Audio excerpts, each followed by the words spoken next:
Welcome to Beatles London Now and Then, where we honour the four lads from Liverpool who lived to entertain us by following in their footsteps across the big smoke.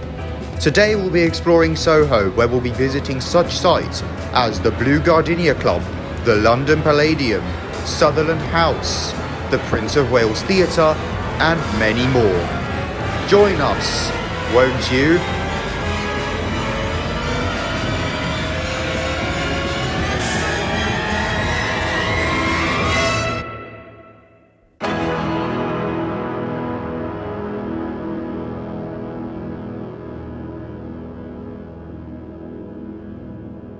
So here I am at London Waterloo, where I will catch a Northern Line train to Tottenham Court Road for our first stop.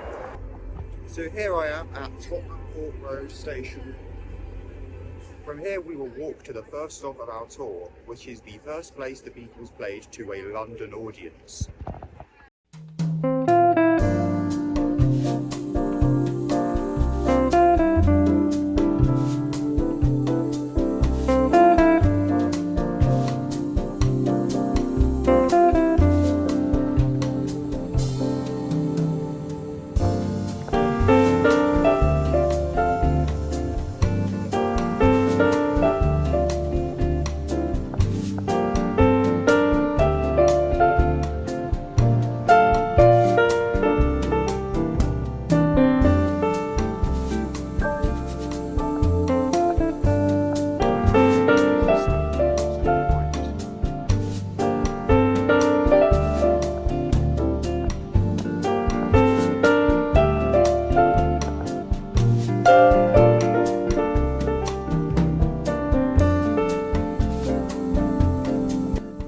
At the end of Wardour Mews is the most likely location of what once was the Blue Gardenia Club, where on December 10th, 1961, the Beatles first played to a London audience, and this would be the only time they ever played in the capital with Pete Best. Beatles Bible claims that this illegal drinking venue was on St Anne's Court. However, this has been refuted by people who claim to have attended the venue in its heyday. In the small hours of December 10th, the Beatles had just completed a disastrous show at the Palais Ballroom in Aldershot, after which they were told to leave and never come back at 1 AM. This is because they got drunk and caused a commotion. They had nowhere to stay locally, so they drove back up to London and ended up at the Blue Gardenia Club, run by Brian Cassar, I think that's how you pronounce it, former frontman of Cass and the Casanovas. It was a small, little-known venue in London's West End, and the few late-night drinkers present were treated to an unplanned performance by a then-unknown northern band called the Beatles. The Aldershot gig had been arranged by Sam Leach, a Liverpool promoter trying to get the Beatles a name down south. Also at the show was Dave Johnstone, a friend who drove Leach, and Terry McCann, another friend who had driven the Beatles on the 9-hour journey from Liverpool. Terry McCann said, "I said let's go up to London, it's not far away." So we headed off to the Blue Gardenia Club run by an old mate, Brian Cass of Cass and the Casanovas. We used to call it the all-nighter because when people finished playing their gigs they used to end up here. They'd all meet up and jam on stage. I think Georgie Fame was in that night. We had a great time. People said that George Harrison didn't join in, but I seem to recall he did because someone noted, "That's a fine guitar player you got there," and that would have been George. Anyway, they really enjoyed it and stayed until about 3 AM or so, and then it was straight back into the van and the drive back to Liverpool. On the way back to Liverpool, the group's van ran out of petrol. McCann managed to refuel by spending his last £5, which he had kept secret from the Beatles. As he described, "The boys never knew I had it, otherwise I wouldn't have still had it. They would always be borrowing your last anything. Ciggies, 2-bob, whatever." McCann dropped each of the Beatles back at their homes at around midday on December the 10th, and they played later that same day at Hambleton Hall in Huyton, just outside of Liverpool. So here I am, back again outside Oxford Circus Station, and now I'm on Argyle Street, so follow me to number 5 and 6 for our next stop.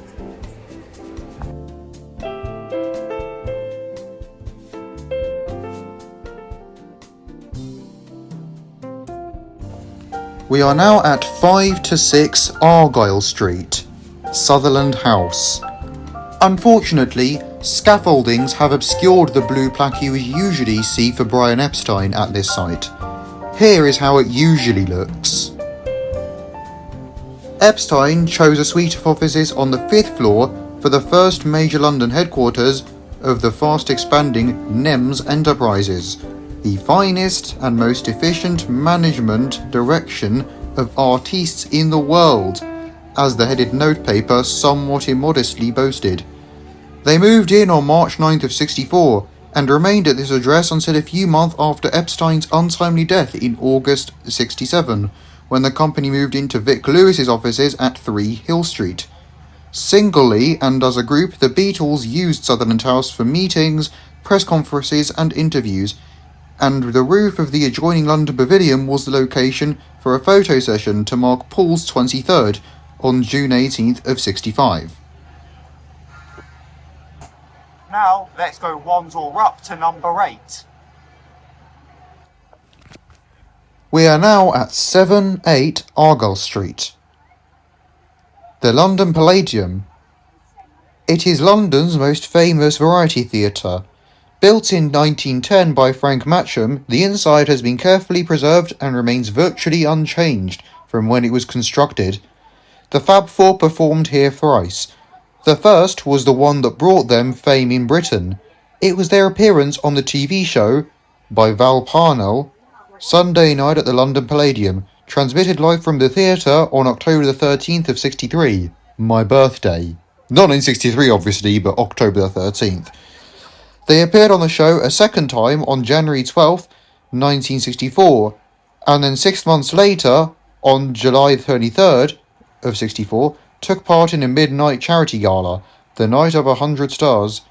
Living in the capital gave the Beatles many opportunities to be in the audience for a change, one occasion being Cilla Black's 21st birthday show at the London Palladium on June 2nd of 64. Paul and George attended. It was at this site, on the 13th of October, their first appearance here, that the term Beatlemania was coined. This was an entertainment programme that regularly drew audiences up to 15 million people. Competition for a slot on the show was fierce, and the Fab Four were taking no chances, having spent the previous evening rehearsing. On the night they appeared briefly at the beginning, before Bruce Forsyth told the audience, if you want to see them again, they'll be back in 42 minutes. And indeed they were. They topped the bill that night, closing the hour-long show. They began with From Me to You, followed by I'll Get You, which was introduced by Paul with some jovial interjections from John. The poster is pictured here. Their most recent hit at the time, She Loves You, was next, announced collectively by all four of them, minus Ringo. Then came the finale. Paul had tried to announce it, but was drowned out by the screams of the audience. John told them to shut up, a gesture which was applauded by the older members of the audience. Paul asked them to all clap and stamp their feet, and they began Twist and Shout. The song is the title song from our last EP, Twist and Shout.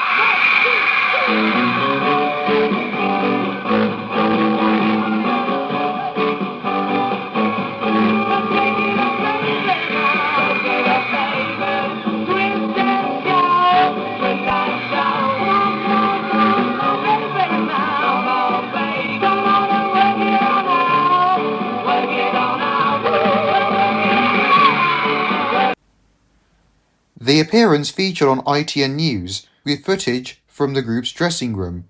The following day, newspaper reporters wrote breathless front pages about the screaming fans. Their status as a new phenomenon was confirmed, with Beatlemania dominating the airwaves and the press for years to come. To the Argyle Arms for lunch. It's a Grade 2 listed pub just outside of London's Oxford Circus station. If you're ever in London, give it a try. The food is fab. See what I did there?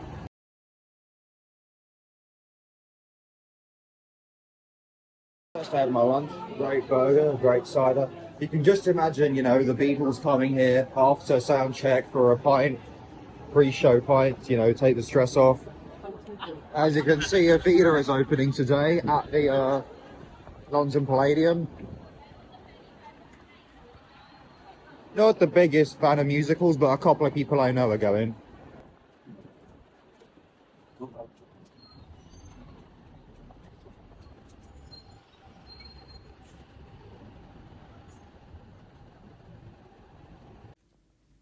Let's take a short walk down Argyle Street and then onto Great Marlborough Street and then Poland Street.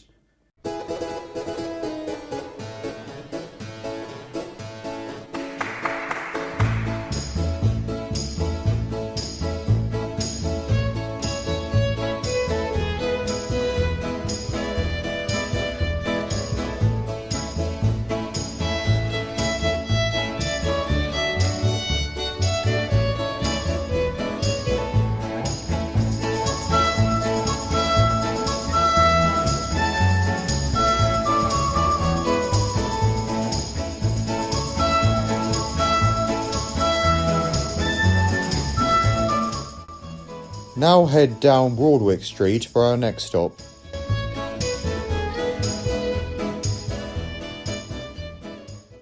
You may be wondering why I have stopped outside a set of public toilets near the junction of Broadwick Street and Hopkins Street.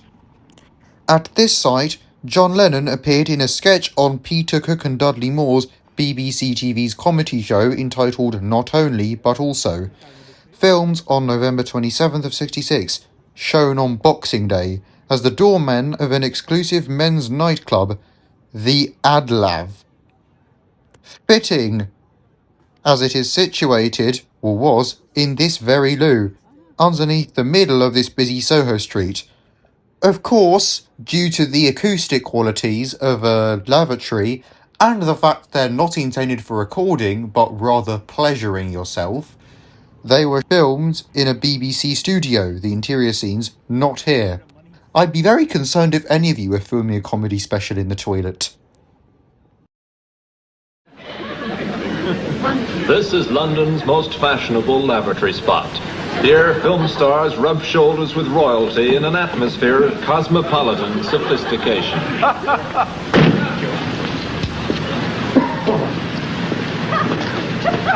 Good evening. Excuse me, sir. Are you a member? I'm sorry, I'm not. I'm from American television. I'm doing an interview downstairs. I'm sorry, sir. You must be a member to go in here. Would it help if I told you that I was the Duke and Duchess of Windsor? Oh, sorry, sir. Didn't recognise you, madam. Well, actually, sir, there is a £5 waiting list. I understand. This one of the blue ones, Right. isn't it? Thank you very much indeed. I love your Oxford accent.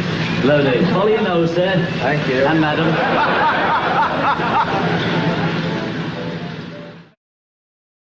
But while we're on this topic, what are your favourite Dudley Moore films?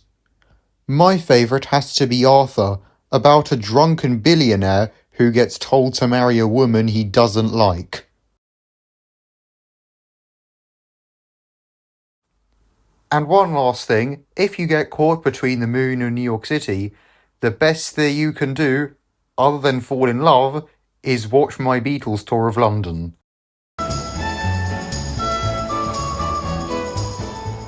As you can see, we're now on Coventry Street. Just gotta get to number 7 to 14.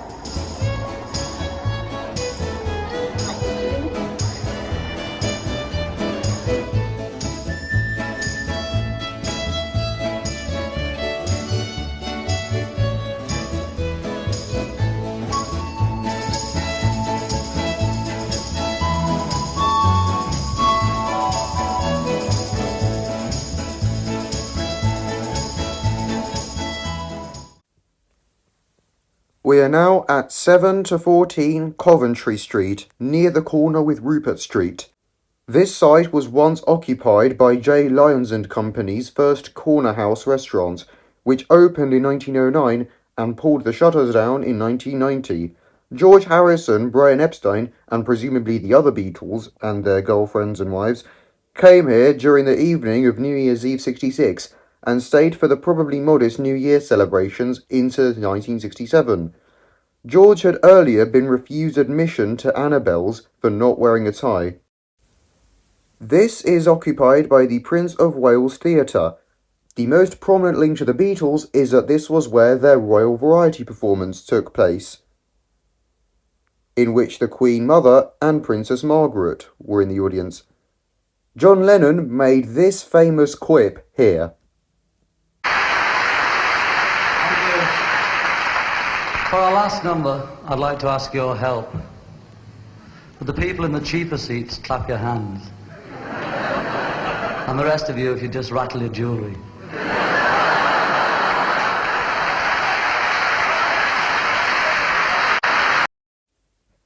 After the show, the Beatles went for a Coke, as described by newspaper reports, in the adjacent Mapleton Hotel. They were able to walk straight from the theatre to the hotel in what was described as a fan-proof corridor. That's the price of fame, people. They returned to the Prince of Wales on May 31st of 64 to give a concert as part of a series of Sunday gigs promoted by Brian Epstein under the title Pops Alive. And on September 27th of that same year, Ringo Starr was empaneled as a judge of an Oxfam Beat Group contest here. Now follow me down to number 39.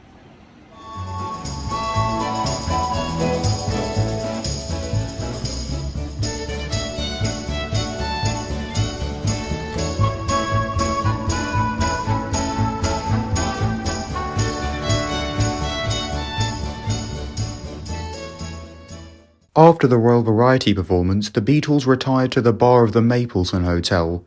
As you can see, the site is now occupied by a Thistle Hotel. Now here we are at number 1 Cranbourne Street.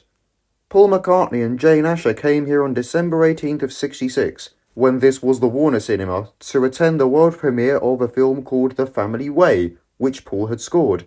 In November of 67, the Beatles minus George came here to see Bonnie and Clyde. The cinema was entirely rebuilt in the mid-1990s multiplex boom. Now follow me to number 10 for our next stop.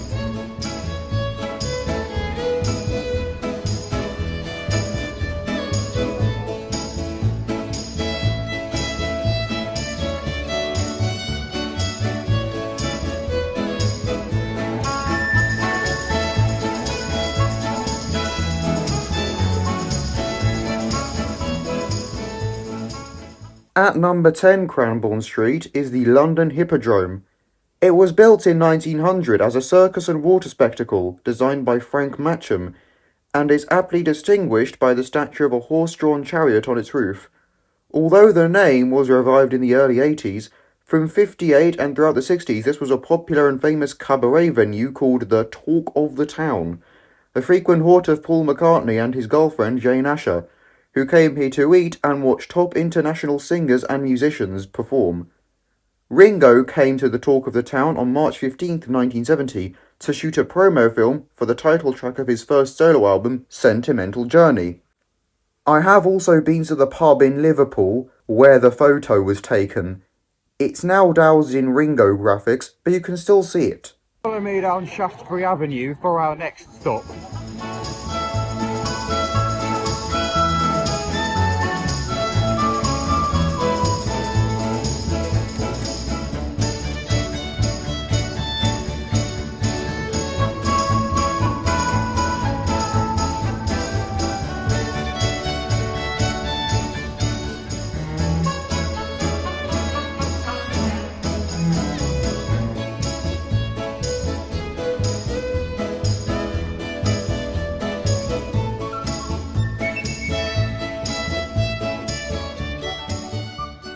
At 36 to 38 Dean Street once stood animator George Dunning's production company TVC, an abbreviation for television cartoons, which produced the US TV series The Beatles from 65 to 66.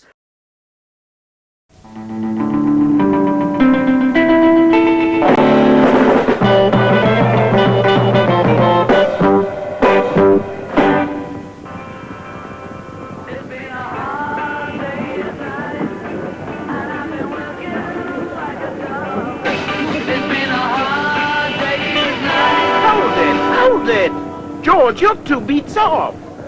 Well, what you expect with his blinking nippers sitting in my lap? And the feature-length animated film Yellow Submarine, in which the Beatles fought against the Blue Meanies who hated music. If you haven't watched it already, I recommend watching it. It's a hoot. I must complete my bust. 2 novels, finish my blueprints, begin my begee. Hey, Jeremy, must you always talk in rhyme? If I spoke prose, you'd all find out I don't know what I talk about. Ad hoc, ad loc, and quid pro quo. So little time, so much to know. Hey, fellas, look. The footnotes for my 19th book. This is my standard procedure for doing it, and while I compose it, I'm also reviewing it. A boob for all seasons. How can he lose? Well, you notice is good. It's my policy never to read my reviews. There must be a word for what he is. They visited TVC during the making of both projects, respectively on July 30th of 65 and sometime during the first week of November 67. Footage of the latter was used in a 7-minute promo short called A Mod Odyssey, first shown on US television on October 12th of 68 and included on the DVD release of Yellow Submarine. This is an animation studio in London's Soho Square. For months, the atmosphere here has been one of inspired insanity, an environment necessary to the fulfillment of one of the most unusual motion picture challenges of all time, the visualization in animation of the enormously popular Beatles for their next feature film.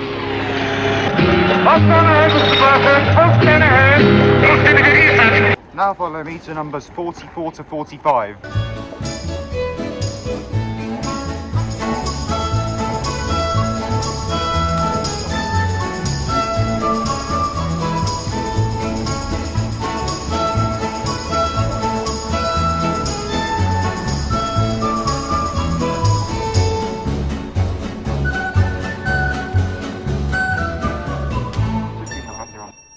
A few doors down, at numbers 44 to 45, once stood Gennaro's Rendezvous restaurant. In the anthology documentary, Ringo related how in the early days, every time the Beatles' latest release got to number 1, they would celebrate with a blowout meal here. Information is scarce, but the Beatles London says that at least one such occasion took place at this site. This is now the premises of the Groucho Club, and one of its facilities is the Groucho Room. In what one might describe as a full circle, Apple launched the anthology TV series with a private party here in November of 95. Cross the road and you'll find yourself at number 69. Towards the end of 63, a press ad appeared showing the Beatles with a bloke named Jimmy Jacobs. Described by one site as an aging comedian with a dicky ticker, Jacobs was an entrepreneur who ran the Gargoyle Club, which was on the top floor. The photo may have been taken when the Beatles visited, but even though this is likely, we can't be 100% certain. Situated on the top floor of this building in Soho, the Gargoyle was for decades one of the best-known night haunts of London's theatre district. A strip club, called the Nell Gwyn, occupied the ground floor. Since then, the rooms have housed such important clubs as the Original Comedy Store, Billy's, Gossips, the Soho Lounge, and now the Dean Street Dining Room, which now holds the dubious honour of being the place where Meghan and Harry had their first date. At the end of Dean Street, at number 75, once stood Delaine Lear Sound Centre. I know what you're thinking. No, this is not the site the Beatles recorded at. We will get to that one in good time.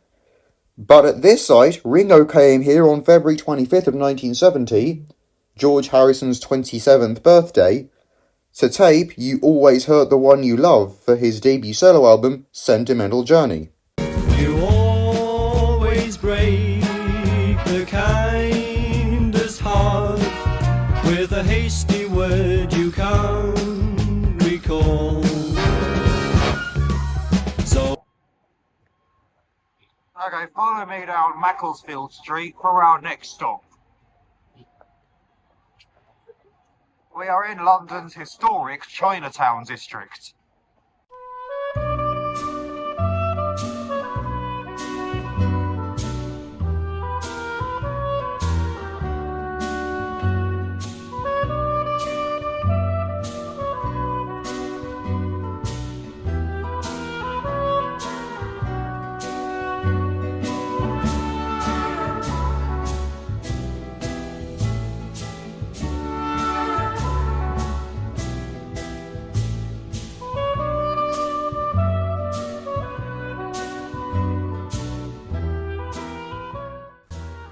At 21 to 22 Gerard Street is a property often referred to as Gerrard Mansions. The basement, which is to the rear, was rented in '63 by Card Font Publishers, who owned the Record Mirror, and it was used as a darkroom by a number of its staff photographers, including Dezzo Hoffman and his assistants, which checks out as it was the registered address of Dezzo Hoffman Limited in '63 at least. Among others who came to develop their negatives here were budding photographer Ringo Starr. Hoffman's office moved next door to 20 Gerard Street in '64 and then to 39 Wardour Street in 1984. He died in 1986. For those of you who aren't sure what a darkroom is and what developing negatives is, back before the days of digital cameras, there was no such thing as instant gratification. You couldn't just take a picture and expect to see what you captured almost instantaneously. You had to wait for days, sometimes weeks, for it to develop, and then get it from across town, often from some creepy guy in a vest, like they said in the Goldbergs.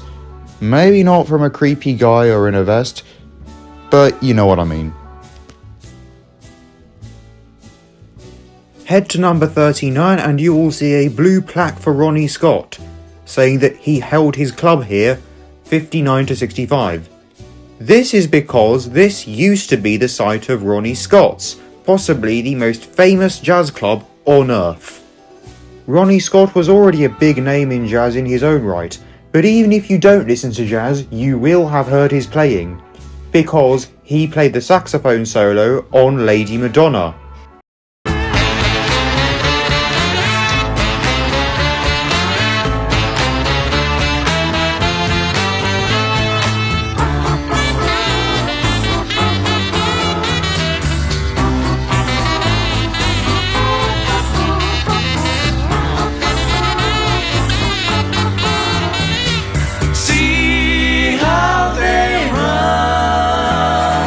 All four Beatles came here on John's 23rd birthday to see a performance by Roland Kirk.